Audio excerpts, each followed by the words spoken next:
എടോ താൻ മെമ്പറായിട്ട് 9 വർഷമായി ആദ്യമായിട്ടല്ലേ നേത്ര പരിശോധന ക്യാമ്പ് നടത്തുന്നേ. ഇതൊക്കെ ഇച്ചിരി നേരത്തെ നടത്തണ്ടായോ? നേരത്തെ നടത്തിയിരുന്നെങ്കിൽ ഞാൻ ഇവിടെ കാണിച്ചു കൂട്ടുന്നതൊക്കെ ഇവര് കാണത്തില്ലേ? അപ്പൊ ഇപ്പൊ നടത്തിയതാ? ഇപ്പൊ വരണ എതിർകക്ഷിയല്ലേ, അപ്പൊ അവന്മാർ ഇവിടെ കാണിച്ചു കൂട്ടുന്നത് ജനങ്ങളൊന്ന് കാണണം. പിന്നെ എല്ലാവർക്കും അറിയാം ഞാനാണ് ഈ വാർഡിനെ വാർഡാക്കിയതെന്ന്. പേവാർഡായിരിക്കും. എടാ താൻ എന്തേലും ചെയ്തിട്ടുണ്ടോ? ആ പാവങ്ങളെ സഹായിച്ചോ? അവർക്ക് വീട് കൊടുത്തിട്ടുണ്ടോ? ഉണ്ടോന്നോ? നമ്മൾ അമ്പലത്തിന്റെ അടുത്ത് താമസിക്കുന്ന സുധാകരൻ, അവൻ 5 ലക്ഷം രൂപയായിരുന്നു കടം. ഞാൻ ഇടപെട്ടു. അവന്റെ വീട് സ്ഥലവും 30 ലക്ഷം രൂപയ്ക്ക് കൊടുത്തു. അങ്ങനെ അവനിപ്പോ കടമെല്ലാം വീട്ടി സുഖമായിട്ട് വാടക വീട്ടിൽ താമസിക്കുക. ഇപ്പോഴും അവന്റെ അക്കൗണ്ടിൽ 20 ലക്ഷം രൂപ കിടപ്പുണ്ട്. അങ്ങനെ എത്രയോ കടം കയറിയ ആൾക്കാരുടെ വീട് ഞാൻ കൊടുത്തിരിക്കുന്നു. മെമ്പറേ, വീട്ടിന്റെ കച്ചവടം നടത്തിയ കാര്യമല്ല ഞാൻ ചോദിച്ചേ, പാവപ്പെട്ടവർക്ക് വീട് വെച്ചു കൊടുത്തോന്നാ ചോദിച്ചേ. തനിക്ക് അൽഫാം ബുദ്ധിയുണ്ടോ? അൽഫാം ബുദ്ധിയല്ലല്ലോ, അൽഫാം മന്തിയല്ലേ? അൽഫാം ബുദ്ധിയല്ല, അൽഫാം ബുദ്ധിയുണ്ടോ? വിവരമുണ്ടോ? ബോധമുണ്ടോ? ഇല്ലെങ്കിൽ ഞാൻ ഈ പാവപ്പെട്ടവർക്ക് വീട് വെച്ച് കൊടുത്തതിനാൽ മാസം കറണ്ട് ബില്ല്, വാട്ടർ ബില്ല്, പിന്നെ വീടിന്റെ സ്ഥലത്തിന്റെ കരം, ഇതൊക്കെ പാവങ്ങൾക്ക് താങ്ങാവുന്നതിനും അപ്പുറമാണ്.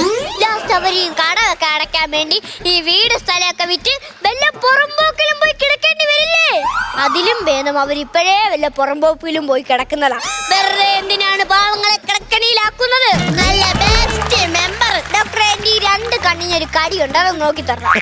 തന്റെ വീട്ടിലെടുത്ത് ആരാ താമസിക്കുന്നേ? തൊട്ടടുത്തെന്ന് പറയുമ്പം ഗൾഫ് ജോലിയുള്ള ഒരു രാജേന്ദ്രൻ. ഇവനാണ് 3 കാറുണ്ട്, 2 ബൈക്കുണ്ട്, 2 വീടുണ്ട്. ഈ അടുത്തവൻ ജംഗ്ഷനിൽ 30 ഏക്കർ സ്ഥലം വാങ്ങി. അപ്പൊ ഇത് കണ്ണിന് കടിയല്ല, കണ്ണിക്കടി. താനൊരു മെമ്പർ അല്ലേ, എന്തിനാ രാജേന്ദ്രന്റെ വീട്ടിലേക്ക് നോയിക്കൊണ്ടിരിക്കുന്നേ? ഈ വാർഡിലെ കാര്യങ്ങൾ നോക്കണോ? ഞാൻ എന്താണ് വാർഡിലെ കാര്യങ്ങൾ ചെയ്യാത്തത്? എന്റെ ചേച്ചി, അഴുക്കായി കിടന്ന കുളങ്ങളെല്ലാം ഞാൻ വൃത്തിയാക്കിയില്ലേ? പിന്നെ പൊട്ടിപ്പൊളിഞ്ഞ് കിടന്ന റോഡുകളെല്ലാം ഞാൻ ശരിയാക്കിയില്ലേ? മെമ്പറേ, തന്റെ കണ്ണ് എത്രയും വേഗം പരിശോധിക്കണം. നമ്മളാരും ഇത് കണ്ടില്ല. ആ റോഡ് ഇപ്പോഴും പൊട്ടിപ്പൊളിഞ്ഞ് കിടക്കുക. അപ്പൊ എന്റെ കണ്ണിന് എന്തോ ഒരു കുഴപ്പമുണ്ട്. എന്നാ ഇവിടെ ഇരുന്നാട്ടെ, ഇവിടെ ഇരുന്നാട്ടെ. അല്ല, ഇരുന്നാട്ടാൻ പറഞ്ഞു.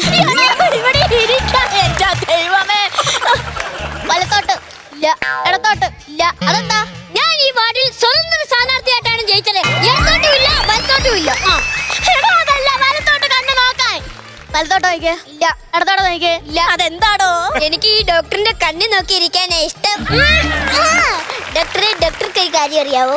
എന്റെ ചെറുപ്പത്തിലെ ഒരു ആഗ്രഹമായിരുന്നു എനിക്കൊരു കണ്ണ് ഡോക്ടറിനെ കല്യാണം കഴിക്കണമെന്ന്. എന്നിട്ട് 21 വയസ്സായാലേ കല്യാണം കഴിക്കാൻ പറ്റത്തുള്ളൂ എന്ന് ഞാൻ അറിഞ്ഞു.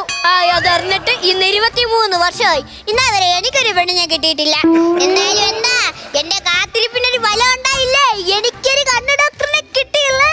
നമ്പറേ നമ്പറാണ് നോട്ടീസിന്റെ ഫസ്റ്റ് പേജിൽ കിടപ്പുണ്ട്. അതല്ല, തന്റെ നമ്പർ തന്നെ കൈ വെച്ചാൽ മതി.